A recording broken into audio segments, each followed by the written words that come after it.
అక్రమాస్తుల కేసులో తెలంగాణ నీటిపారుదల శాఖ మాజీ ఎన్సీ మురళీధరరావుకు కోర్టు 14 రోజుల రిమాండ్ విధించింది.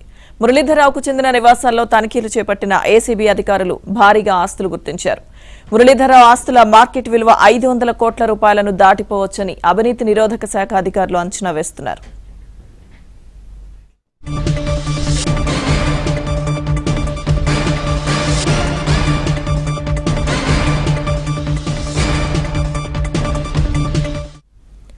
ఆదాయానికి మించి ఆస్తులు కూడబెట్టారంటూ ఆరోపణలు రావడంతో నిన్న ఉదయం మురళీధరరావును ఏసీబీ అదుపులోకి తీసుకుంది.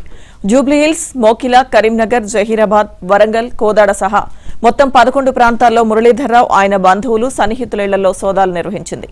కొండాపూర్లో ఒక విల్లా, బంజారాహిల్స్, యూసఫ్గూడ, కోకాపేట్, బేగంపేటలో 4 ఫ్లాట్లు, అత్యంత ఖరీదైన ప్రాంతాల్లో 4 ఇళ్ల స్థలాలు ఉన్నాయి. అలాగే హైదరాబాద్, కరీంనగర్లో 2 వాణిజ్య సముదాయాలు, కోదాడలో అపార్ట్మెంట్, వరంగల్లో నిర్మాణంలో ఉన్న అపార్ట్మెంట్ ను గుర్తించారు. జహీరాబాద్లో 2 kV solar power project, Mercedes Benz సహా 3 కార్లు ఆయనకున్నట్లుగా ఏసీబీ అధికారుల సోదాల్లో వెల్లడైంది.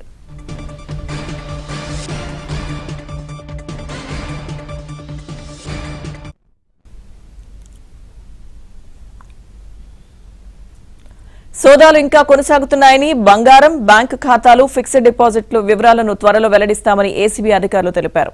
ఈ ఆస్తులన్నీ అక్రమార్జనతోనే మురళీధరరావు కొనుగోలు చేసినట్లుగా తమ ప్రాథమిక విచారణలో వెల్లడైందన్నారు. పూర్తి అప్డేట్స్ మా క్రైమ్ కరెస్పాండెంట్ ప్రవీణ్ అడిగి తెలుసుకుందాం. ప్రవీణ్,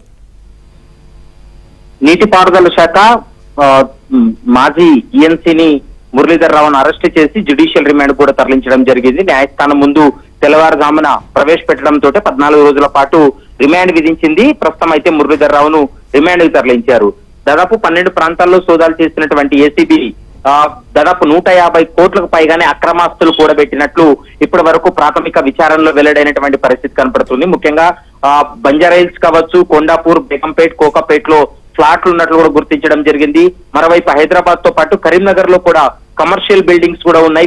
ఇవి అన్ని కూడా అక్రమంగా సంపాదించింది. ఆదాయానికి మించినటువంటి ఆస్తులు ఉన్నాయనేటువంటి అంశాన్ని అయితే మాత్రం ప్రస్తుతం ఏసీబీ అధికారులు కూడా గుర్తించినటువంటి పరిస్థితి కనపడుతుంది. కేవలం హైదరాబాద్ లోనే 4 రెసిడెన్షియల్ ఓపెన్ ఫ్లాట్స్ తో పాటు 11 ఎకరాల వ్యవసాయ భూమి ఉన్నట్లు కూడా ఇప్పటికే విచారణలో వెల్లడైంది. భారీ స్థాయిలోని నగదు, మరోవైపు బంగారు ఆభరణాలను కూడా గుర్తించారు. ఇక బ్యాంక్ డిపాజిట్లకు సంబంధించి కూడా పూర్తి స్థాయిలో వెరిఫై చేయాల్సినటువంటి అవసరం ఉంటుంది. మురళీధరరావును కస్టడీకి తీసుకొని విచారిస్తే మరికొన్ని అవినీతి అక్రమాలు కూడా బయటపడేటువంటి అవకాశం అయితే కనపడుతుంది. అతను అధికారంలో ఉన్న సమయంలో, అంటే పదవిలో ఉన్నటువంటి సమయంలో అధికార దుర్వినియోగానికి పాల్పడ్డాడంటూ ఏసీబీ తన విచారణలో కూడా గుర్తించినటువంటి పరిస్థితి అయితే స్పష్టంగా కనపడుతుంది. మరోసారి మురళీధరరావును అయితే మాత్రం కస్టడీకి కోరనున్నారు. కస్టడీకి తీసుకొని విచారిస్తే మరికొన్ని కీలక అంశాలు కూడా బయటపడేటువంటి అవకాశం అయితే కనపడుతుంది. ప్రస్తుతం చెంచల్గూడ జైల్లో జ్యుడిషియల్ రిమాండ్ లో కూడా ఉన్నటువంటి పరిస్థితి అయితే కనపడుతుంది. Right, thank you Praveen.